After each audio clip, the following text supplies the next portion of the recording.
व्हिडिओमध्ये आपण अळूच्या फक्त 2च पानांपासून 5 ते 6 जणांसाठी नॉनव्हेजपेक्षा देखील जास्त चमचमीत अशी अळूच्या पानांची भाजी कशी करायची ते बघणार आहोत। चला तर मग रेसिपीला सुरुवात करूया। त्यासाठी इथे मी 3 अळूची पानं स्वच्छ धुवून आणि त्याचे देठ काढून घेतले आहेत। आता प्रत्येक पानाचा आपल्याला ही मधली जी जाडशीर आहे ती देखील काढून घ्यायची आहे आणि प्रत्येक पानाचे आपण 2-2 तुकडे करून घेणार आहोत। सध्या मी 2च पान वापरणार आहे।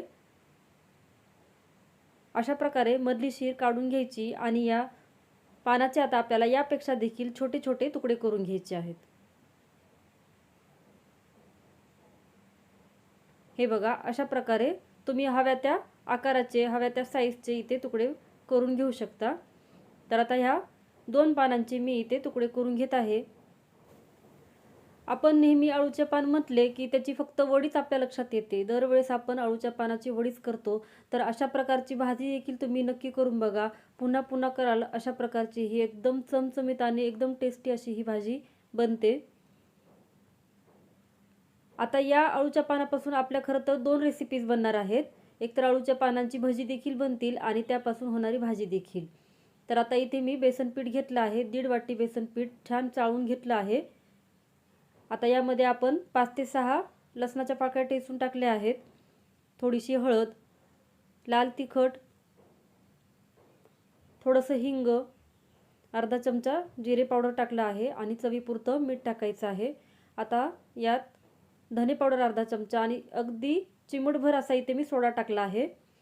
आता हे सर्व साहित्य आपण मिक्स करून घेऊयात आणि यामध्ये लागेल तसं पाणी ॲड करत आपल्याला ज्याप्रमाणे आपण भज्यांसाठी पीठ भिजवतो तसंच आता हे आपल्याला पीठ भिजवून घ्यायचं आहे।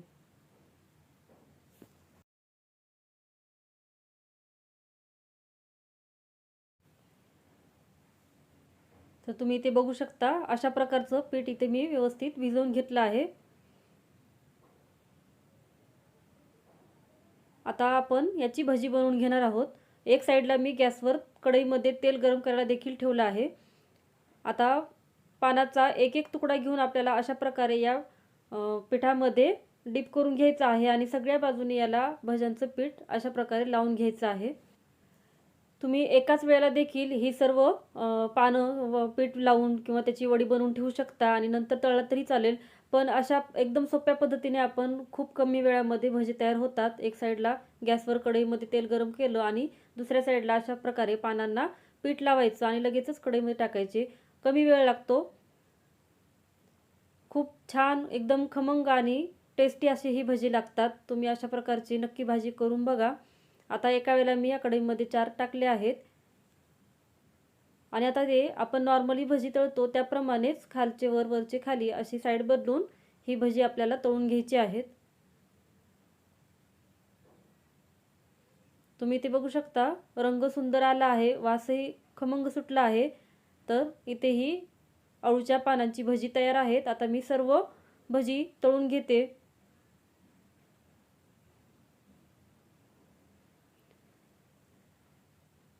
आता ही सर्व भजी इथे मी तळून घेतली आहेत आणि तुम्ही बघू शकता मस्त रंग आला आहे आणि सुंदर अशी ही अळूच्या पानांची भजी तयार आहेत। ही अशीच तुम्ही खाऊ शकता।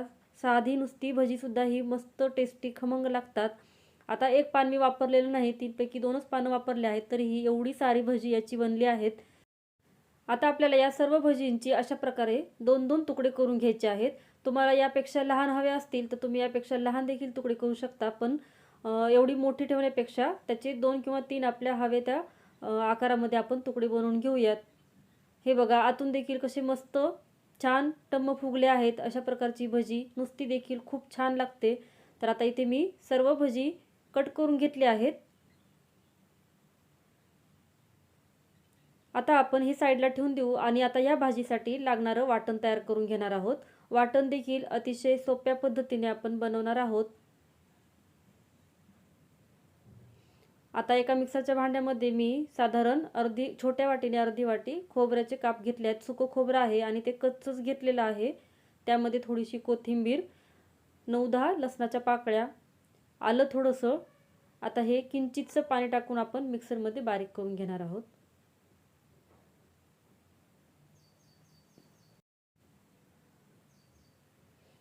तर इथे आपलं झटपट पद्धतीने वाटण तयार आहे आणि आता मी गॅसवर कढई गरम करून घेतली आहे. त्यामध्ये 1 मोठा चमचा भरून तेल टाकायचे.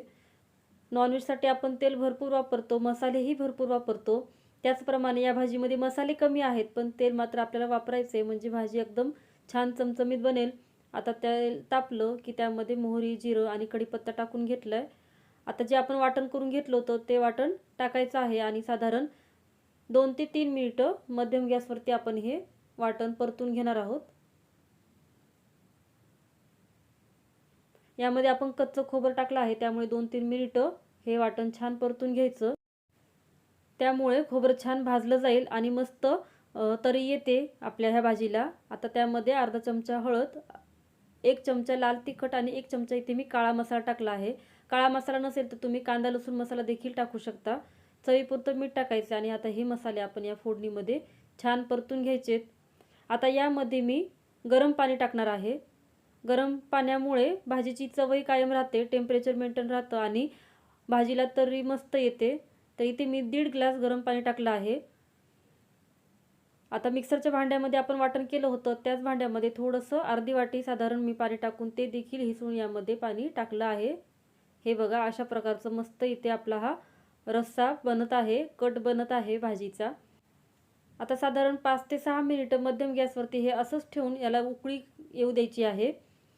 आता उकळी येईपर्यंत फ्रेंड्स, जर तुम्हाला माझ्या रेसिपीज आवडत असतील आणि चॅनलवरती तुम्ही नवीन असाल आणि चॅनलला सबस्क्राईब केलेलं नसेल तर लगेचच चॅनलला सबस्क्राईब करा.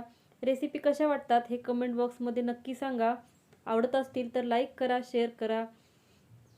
आता पाण्याला उकळी आली आहे आणि यामध्ये आपण कट करून घेतलेली सर्व भजी मी यामध्ये टाकली आहेत. वरून थोडीशी कोथिंबीर टाकायची आणि गॅसची फ्लेम मी बंद केली आहे. तर तुम्ही इथे बघू शकता मस्तपैकी आपली चमचमीत नॉनव्हेजला देखील मागे टाकणारी अशी फक्त 2च पानांपासून 5 ते 6 जणांना पुरेल एवढी अशी आपली इथे चमचमीत टेस्टी अशी अळूच्या पानांची भाजी तयार आहे. नॉनव्हेजला देखील मागे टाकेल अशी ही अळूच्या पानांची भाजी तुम्ही देखील नक्की ट्राय करा. चला तर मग परत भेटू अशाच मस्त मस्त रेसिपींसोबत. तोपर्यंत धन्यवाद.